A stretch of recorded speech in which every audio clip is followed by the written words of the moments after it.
நீர் துளிகள்.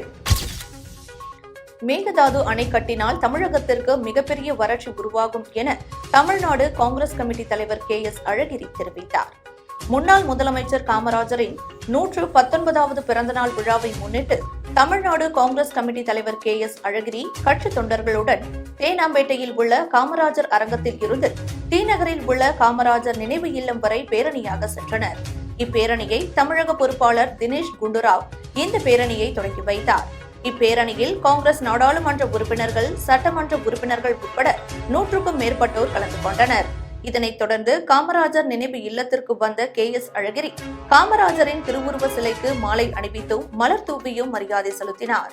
பின்னர் செய்தியாளர்களை சந்தித்த அவர், மேகதாது அணை கட்டக்கூடாது என்பது தமிழகத்தில் உள்ள காங்கிரசின் நிலைப்பாடு என்று தெரிவித்த அவர், கர்நாடகாவிற்கு எவ்வளவு உரிமை உள்ளதோ அதே உரிமை தமிழகத்திற்கும் உண்டு என்று தெரிவித்தார். மேலும் மேகதாது அணை கட்டினால் தமிழகத்திற்கு மிகப்பெரிய வறட்சி உருவாகும் என்று தெரிவித்த அவர், கர்நாடக அரசு தண்ணீர் திறந்து விட்டால் மட்டுமே தமிழகத்தில் இருந்து கர்நாடகாவிற்கு மின்சாரம் வழங்க வேண்டும் என்று தெரிவித்தார்.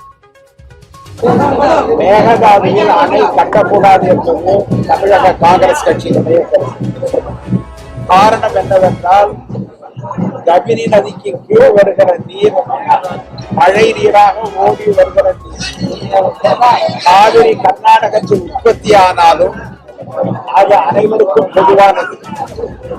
ஒரு நதி ஒரு இடத்தில் உருவாகிறது என்றால் அது அவர்களுக்கு மட்டும் சொந்தமல்ல. அந்த நதி தமிழகத்துல நீண்ட தூரம் ஓடி வந்து வங்காள விரிகுடாவில் கலக்கிறது. எனவே கர்நாடகத்திற்கு என்ன உரிமை இருக்கிறதோ அதே உரிமை தமிழகத்திற்கு இருக்கிறது. எனவே அவர்கள் மேகதாதுவில் அணை கட்டுவார்கள் என்று சொன்னால் தமிழகத்துல மிகப்பெரிய வறட்சி ஏற்படும். பெங்களூருவின் குடிநீருக்காக ஏற்கனவே 14 TMC நீர் நடுவர் மன்றத்தால் அவர்களுக்கு வழங்கப்பட்டிருக்கிறது. எனவே புதிதாக குடிநீருக்காக தண்ணீர் தேவையில்லை. அவர்களுக்கு மின்சாரம் வேண்டும் என்றால் நாம் தர தயாராக இருக்கிறோம். தமிழகத்துல மிகையான மின்சாரம் இருக்கிறது, அவர்களுக்கு தர தயாராக இருக்கிறோம். அவர்கள் நமக்கு தண்ணீர் தரட்டும், நாம் அவர்களுக்கு மின்சாரம். திருவெரும்பூர் அருகே 60 லட்சம் ரூபாய் மதிப்பீட்டில் புதிய மின்வாரிய கட்டிடத்தை அமைச்சர் அன்பில் மகேஷ் பொய்யாமொழி திறந்து வைத்தார். திருவெரும்பூர் அருகே உள்ள கிருஷ்ணா காலனியில் 60 லட்சம் ரூபாய் மதிப்பீட்டில் புதிதாக கட்டப்பட்டு அதன் திறப்பு விழா நடைபெற்றது. விழாவில் பள்ளி கல்வித்துறை அமைச்சர் அன்பில் மகேஷ் பொய்யாமொழி கலந்து கொண்டு மின்வாரிய அலுவலகங்களை ரிப்பன் வெட்டி திறந்து வைத்தார். இந்நிகழ்ச்சிக்கு திருச்சி மண்டல தலைமை பொறியாளர் அருள்மொழி தலைமை தாங்கினார். விழாவில் முன்னாள் சட்டமன்ற உறுப்பினர் KN சேகரன், மாவட்ட ஊராட்சி துணைத் தலைவர் கருணாநிதி, மின்வாரிய செயற்பொறியாளர்கள், உதவி செயற்பொறியாளர்கள் மற்றும் ஊழியர்கள் கலந்து கொண்டனர். இதனிடையே தமிழ்நாடு மின்சார வாரிய ஒப்பந்த ஊழியர்கள் சங்கம் சார்பில் அமைச்சர் அன்பில் மகேஷ் பொய்யாமொழியிடம் கோரிக்கை மனு அளித்தனர்.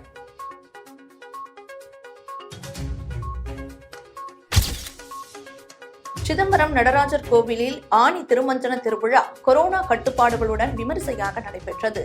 கடலூர் மாவட்டம் சிதம்பரம் நடராஜர் கோவிலில் ஆனி திருமஞ்சன திருவிழா கொடியேற்றத்துடன் தொடங்கியது. இந்நிலையில் தேரோட்டத்திற்கு மாவட்ட நிர்வாகம் தடை விதித்தது. இதைத் தொடர்ந்து நடராஜர் கோவில் ஆயிரங்கால் மண்டபத்தில் நடராஜர் தரிசனம் நடைபெறும் என அறிவித்திருந்தனர். அதன்படி காலை 9 மணி முதல் மதியம் 2 மணி வரை பொதுமக்கள் அனுமதிக்கப்பட்டுள்ள நிலையில் மக்கள் வரிசையில் நின்று நடராஜரை தரிசனம் செய்து சென்றனர். மேலும் பொதுமக்கள் கீழே சன்னதி வழியாக சென்று மீண்டும் வடக்கு வீதி வழியாக கீழே வீதிக்கு தங்களது வாகனங்கள் மற்றும் காலணிகளை எடுக்க வர வேண்டும் என வெயிலில் அலைக்கழிப்பதாக பொதுமக்கள் குற்றம் சாட்டுகின்றனர். உண்ணாமலை உமையாளுடன் முரணாகிய ஒருவன் பெண்ணாகிய பெருமான்மலை திருமாமணி திகழ மன்னாத்தன அருவித்திரள் மழலை முள அதிரும் அண்ணாமலை வழுவா வண்ணம் மருமே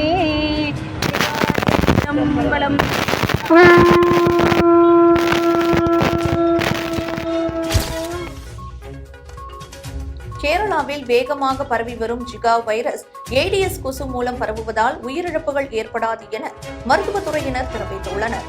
தேனி மாவட்டம் போடியில் கேரளாவிலிருந்து தமிழ்நாட்டிற்குள் வருபவர்களை ஆய்வு செய்து அவர்களிடம் ஜிகா வைரஸ் அறிகுறிகள் உள்ளதா என பரிசோதிக்கப்பட்டு வருகிறது.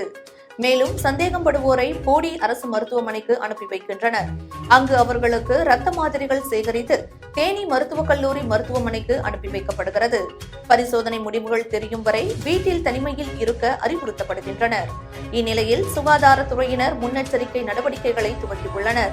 இந்நிலையில் சுகாதாரத்துறையினர் பரிசோதனை குழுக்கள் கம்பம்மெட்டு, போடிமெட்டு பகுதிகளில் தமிழக சுகாதார மேற்பார்வையாளர்கள் குழு முகாமிட்டுள்ளனர்.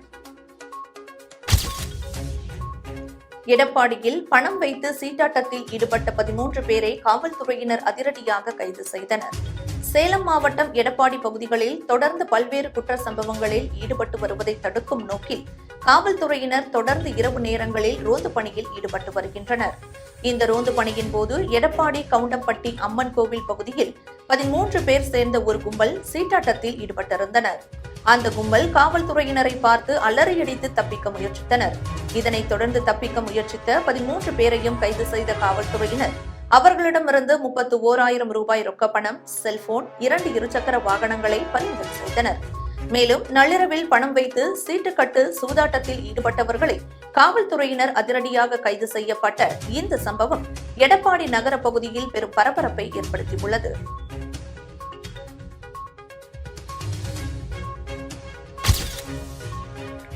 அரியலூர் மாவட்டத்தில் ஏரியில் மூழ்கிய ஸ்வீட் மாஸ்டர் உடலை தேடும் பணியை தீயணைப்புத் துறையினர் தீவிரப்படுத்தியுள்ளனர். அரியலூர் மாவட்டம் ஜெயங்கொண்டம் அருகே பூவாகம் கிராமத்தைச் சேர்ந்தவர் ரமேஷ். இவர் இளையூர் கிராமத்தில் உள்ள இனிப்பகம் ஒன்றில் வேலை பார்த்து வருகிறார். இந்நிலையில் வேலை முடிந்து பொன்னேரி ஏரியில் குளித்து செல்வது வழக்கம்.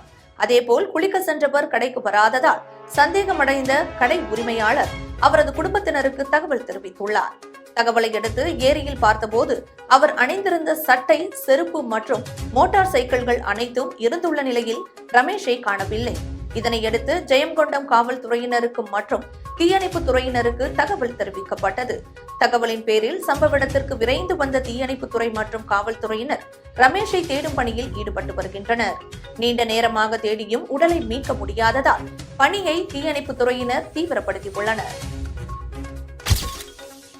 மயிலாடுதுறை வதான்யேஸ்வரர் ஆலயத்தில் உலக நன்மை வேண்டியும் கொரோனா வைரஸ் தொற்று நீங்க வேண்டியும் சிறப்பு ஹோமம் நடைபெற்றது.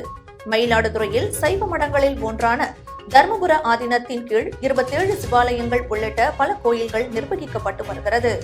இந்நிலையில் ஆதீனத்திற்கு உட்பட்ட சிவாலயங்களில் உலக நன்மை வேண்டியும் கொரோனா நோய் தொற்று குறைய வேண்டியும் சிறப்பு ஹோமம் நடத்த தர்மபுர ஆதீனம் 27வது குருமகா சன்னிதானம் ஸ்ரீலஸ்ரீ மாசிலாமணி தேசிக ஞானசம்பந்த பரமாச்சாரிய சுவாமிகள் அறிவுறுத்தினார்.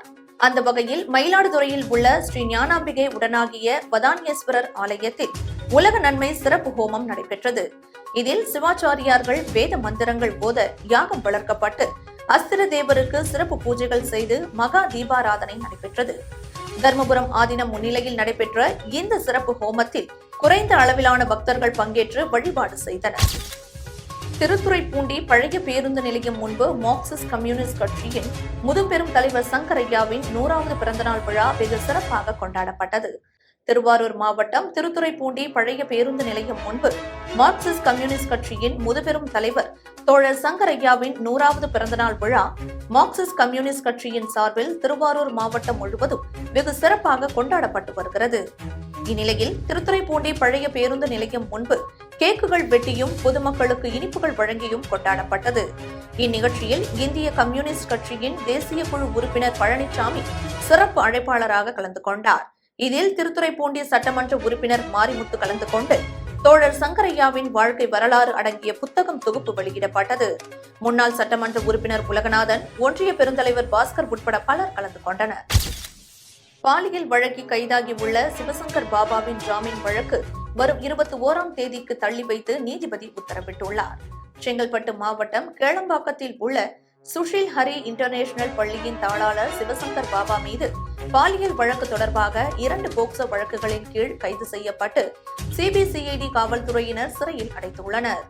இந்நிலையில் மேலும் ஒரு முன்னாள் மாணவி புகார் அளித்ததன் அடிப்படையில் சிவசங்கர் பாபா மீது 3வதாக போக்சோ சட்டத்தில் வழக்கு பதிவு செய்து நீதிமன்றத்தில் ஆஜர்படுத்தி சிறையில் அடைத்துள்ளனர். இந்நிலையில் சிவசங்கர் பாபா சார்பில் வழக்கறிஞர் செங்கல்பட்டு நீதிமன்றத்தில் ஜாமீன் கேட்டு மனு தாக்கல் செய்திருந்தார். அந்த வழக்கு மீதான விசாரணை நீதிபதி தமிழரசி முன்னிலையில் விசாரணைக்கு வந்தது. அப்போது நீதிபதி இவ்வழக்கை வருகின்ற 21ஆம் தேதி தள்ளி வைத்து உத்தரவிட்டார். சமயபுரம் மாரியம்மன் கோயில் பகுதியில் போக்குவரத்து நெரிசலை குறைக்க 10.5 கோடி ரூபாயில் நடைபெறவுள்ள பாலப் பணிகளை சட்டமன்ற உறுப்பினர் ஆய்வு செய்தனர். திருச்சி மாவட்டம் சமயபுரம் மாரியம்மன் கோயில் பகுதியில் ஏற்படும் போக்குவரத்து நெரிசலை குறைக்கும் வகையிலும் புள்ளம்பாடி வாய்க்காலில் உள்ள பழமையான பாலங்களை புதுப்பிக்கவும் நபார்டு திட்டத்தின் கீழ் 10.5 கோடி ரூபாய் செலவில் நடைபெறவுள்ள பாலப் பணிகளுக்கான இடத்தினை மணச்சநல்லூர் தொகுதி சட்டமன்ற உறுப்பினர் கதிரவன் அதிகாரிகளுடன் ஆய்வு செய்தார். பாலம் கட்டும் இடமான நரசிங்கமங்கலம், சேனியர் கல்லுக்குடி, அண்ணாநகர் மற்றும் சமயபுரம், மாணிக்கபுரம் ஆகிய 5 இடங்களில் ஆய்வு மேற்கொள்ளப்பட்டது. இதனைத் தொடர்ந்து பேரூராட்சி தூய்மை பணியாளர்களுக்கு கொரோனா பாதுகாப்பு உடைகளும், கையுறை, முகக்கவசம், சானிடைசர் ஆகியவற்றை சட்டமன்ற உறுப்பினர் கதிரவன் வழங்கினார்.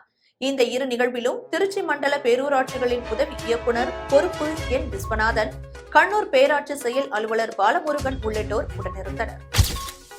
திருச்சி அருகே பட்டாசு வெடிக்க அனுமதி மறுத்ததால் பாஜகவினருக்கும் காவல்துறையினருக்கும் இடையே தள்ளுமுள்ளு ஏற்பட்டதால் பரபரப்பு ஏற்பட்டது. திருச்சியில் தமிழக பாஜக தலைவராக அண்ணாமலை பொறுப்பேற்க உள்ளார். இந்நிலையில் கரூரிலிருந்து சென்னை செல்லும் வழியில் திருச்சி அண்ணா சிலை அருகே பாஜக சார்பில் சிறப்பான வரவேற்பு அளிக்கப்பட இருந்தது. அப்போது பாஜகவினர் அவரை வரவேற்கும் விதமாக பட்டாசு வெடிக்க காவல்துறையினர் அனுமதி மறுத்ததால் காவல்துறையினருக்கும் பாஜகவினருக்கும் இடையே வாக்குவாதம் ஏற்பட்டு பின்னர் தள்ளுமுள்ளாக மாறியது. பின்னர் செய்தியாளர்களுக்கு பேட்டியளித்த அண்ணாமலை, மேகதாது அணை விவகாரத்தில் தமிழக அரசின் நிலைப்பாட்டிற்கு பாஜக எப்போதும் உறுதுணையாக இருக்கும் என்று தெரிவித்தார். பொது சிவில் சட்டம் இஸ்லாமியர்களுக்கு எதிரான சட்டம் அல்ல. இஸ்லாமியர்களை பிரித்தாளும் சூழ்ச்சி செய்து அரசியல் செய்பவர்கள்தான் பொது சிவில் சட்டம் இஸ்லாமுக்கு எதிரானது என்ற கருத்தை பரப்புகின்றனர் என்று தெரிவித்தார். மேலும் தமிழகத்திற்கு தேவையான அளவிற்கு தடுப்பூசிகள் வழங்கப்பட்டுள்ளது என்று கூறினார். ஆனா இந்த மேகதாது விஷயத்துல நம்ம ரொம்ப தெளிவா இருக்கிறோம். நம்முடைய நிலைப்பாடு தமிழகத்தினுடைய விவசாயிகள் அவர்களுக்கு எந்த விதத்திலையும் எந்த விதமான நஷ்டமும் வரக்கூடாது. சுப்ரீம் கோர்ட் தீர்ப்புல நமக்கு எவ்வளவு தண்ணி சொல்லியிருக்கிறாங்களோ அந்த தண்ணி வந்தாகும். இதுல நம்ம அனைத்து கட்சி கூட்டத்துல நம்முடைய முக்கியமான 2 தலைவர்கள் பங்கேற்றாங்க. நயினார் நாகேந்திரன் அவர்களும் VP துரைசாமி அவர்களும். நாம் மிக தெளிவா சொல்லியிருக்கிறோம், தமிழக அரசு என்ன முடிவு எடுக்கிறாங்களோ அந்த முடிவுக்கு உறுதுணையாக பாரதிய ஜனதா கட்சி இருக்கும். இதில் நாங்கள் அரசியல் செய்ய விரும்பலை. காரணம் என்னவென்றால், தமிழகத்தினுடைய அரசும் தமிழகத்தினுடைய முதலமைச்சரும் ஒரு கூட்டத்தை கூட்டி ஆதரவு கேட்கும் பொழுது நம்முடைய ஆதரவை கொடுத்திருக்கின்றோம். காரணம் என்னவென்றால், அரசுக்காக இல்லை, தமிழகத்தினுடைய விவசாயிகளுக்காக, மக்களுக்காக. அந்த கூட்டம் டெல்லி சென்று நம்முடைய பாரத பிரதமரை சந்திக்கும் பொழுது நிச்சயமாக எங்களுடைய தலைவர்களும் செல்வார்கள். நாங்களும் வலியுறுத்துவோம். ஏனென்றால் தமிழக பாரதிய ஜனதா கட்சி இருப்பது தமிழக மக்களுக்காக, தமிழக விவசாயிகளுக்காக. அதில் எல்லளவு கூட பின்னாடி போக மாட்டோம். அதில் உங்களுக்கு எந்த மாற்று கருத்தும் வேண்டாம்.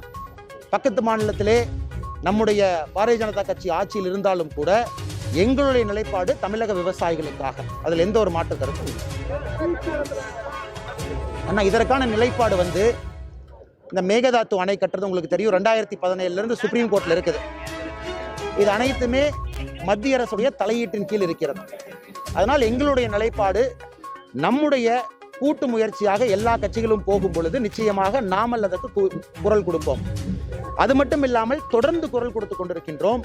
அங்க பாரதிய ஜனதா கட்சி இருக்கு, இங்க நீங்க இருக்கீங்க, எப்படி உங்க நிலைப்பாடு? நம்ம நிலைப்பாடு அதை பற்றி எல்லாம் கவலை இல்லை. நம்ம நிலைப்பாடு தமிழக மக்களுக்காக, தமிழக விவசாயிகளுக்காக. அதில் நாங்கள் தெளிவாக இருக்கின்றோம்.